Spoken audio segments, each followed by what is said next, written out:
Hey YouTube, this is Logan with Hideaway Homestead coming to you today to talk to you about one of my favorite trees, which is the mulberry tree. And I'm going to tell you about its uses. Number one of its uses is fruit. Now, as you can see, I've got my stained fingers here. This is a delicious, delicious fruit. It reminds me a lot of a blackberry, but they're a little bit longer and the stems cling to them pretty hard, so a lot of times you just have to eat the stem, but it's perfectly fine. I eat them all the time. I mean, they're just a delicious, delicious fruit.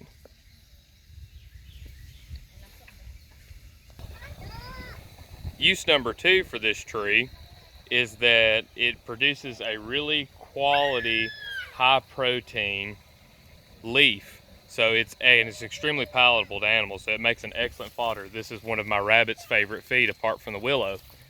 This tree has been, this particular species anyway, has been worked with for thousands of years in the silk trade to create silk. So it's extremely high protein. You're looking at high ends of about 34%. So another use, fodder for your animals. Another use for this tree is that it takes really well to coppice and pollard, so you can coppice them or pollard them for your fodder, but also the wood is fairly rot resistant, so they make great fence posts. And it's a beautiful bright yellow wood when you first cut it, and it turns to more of a brownish hue as it ages. Use number four, I'm going to kind of cheat on this one because I done mentioned it first that it's got delicious fruit. Just kind of like apples, from what I understand with the mulberry, is that not all the fruit is that great. A lot of them are really good, and I don't know that you'll necessarily find ones that you don't like, but for the ones that you don't like, they make an excellent chicken and pig feed. Let's see if I can get one of the branches here. You can see now this one here's just got a bunch that are still green. Not any black ones, but this tree produces thousands and thousands of berries. So not only can you use the leaves for fodder, but it makes great fodder for animals that like to eat more fruit. Now that we talked about the uses for this tree, let's talk about identification. What are the ways you identify a mulberry? Well, one, by its bark. We can get a tree limb here that'll give us a good shot. You can see here it's got kind of a tan to brownish, a little bit of gray, which now I'm not real good with colors, so you may see something different in the video, but we'll have a look over here at the trunk just so you can see what the mature bark looks like. You're going to have a good bit of ridges in the bark, and with the leaves of this tree, they grow in an alternating pattern. As you can see, there's one to the left of me here, then to the right, left, right, left, right. You can tell from that pattern. The stems also, the one-year-old stems are, well, that seasoned stems that's growing, you'll see are green, so they're photosynthetic. As far as the leaf shape and what the leaves look like, it's a little more difficult. Now, if they've got berries on them, you can look at the berries and you know just about 100% what it is. It's a mulberry. They're not that hard to identify. But now with the leaves, we've got a lot of differences in leaves. Now on these that I've pollarded, as you can see, the leaf grows and it's long and it's got a lot of jagged edges. It's got a lot of lobes on it. Then some of the more mature leaves, like over here, are just kind of almost spear shaped and round and just have a serrated edge all the way around. Here's some that are more almost like a club / heart shape. And the reason for that is that more than likely this is either a cross between a white mulberry and a red mulberry, or a white mulberry, just straight white mulberry, because you're going to get that in their leaves. I want to say it's the red mulberry that you're going to find just your regular little serrated leaves, just kind of rounded to a point.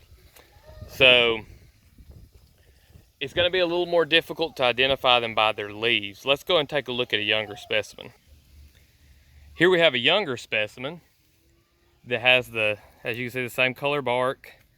It's not going to have the ridges like the other, but as you can see, the leaves are extremely different. But here we look at the first season's growth, and you see those green stems, those photosynthetic stems, one of the giveaways. Now this tree is notorious for growing in shade. That's one of the reasons that I love it so much. And you're going to find them in underneath canopies. You're going to find them on edges. They'll do even better in the sun. But the majority of the trees that you're going to find in the southeast, or just in the east United States in general, are going to be white mulberry, which is Morus alba. Now, a lot of Morus alba has readily hybridized with Morus rubra, which is the red mulberry that's native here to the eastern United States. This is an import from from Asian countries. I want to say around in China and India, all around in those areas. Now, there's another mulberry, which is Morus nigra, the black mulberry, or the Pakistani. And Pakistani, comes from Pakistan. Now they produce a really long berry, and it's supposed to be really delicious. Now they're not as cold hardy as your Morus alba and Morus rubra, but I think they do good from around zone 7 and up. So, but this is a wonderful tree. Everyone should plant it. I gave you 4 good reasons to. They're extremely shade tolerant. They're also pretty tolerant to allelopathic, I think I'm pronouncing that right, but basically trees that emit a toxin that kill other plants. Well, not all other plants, but a majority of them. And these trees right here will grow underneath those types of trees. Stuff like black walnut, hickory, pecan. The large specimen that we were looking at is growing under 3 pecan trees and produces tons of fruit. You don't get that with a lot of trees. A lot of your fruit-bearing trees, you've got to have them out in full sun. So a wonderful reason to plant them. They're one of my favorites for feeding my rabbits. They're really easy to propagate. They grow by seed and by cutting. Now, I haven't had as much success with cuttings on these as I have other trees. A lot of times, anytime I've tried them, they've always been, I'd get a little too antsy and it looked like they were growing good, and I would try to transplant them and they didn't have enough roots developed. But I think they grow well. You just need to leave them in the soil for a long time.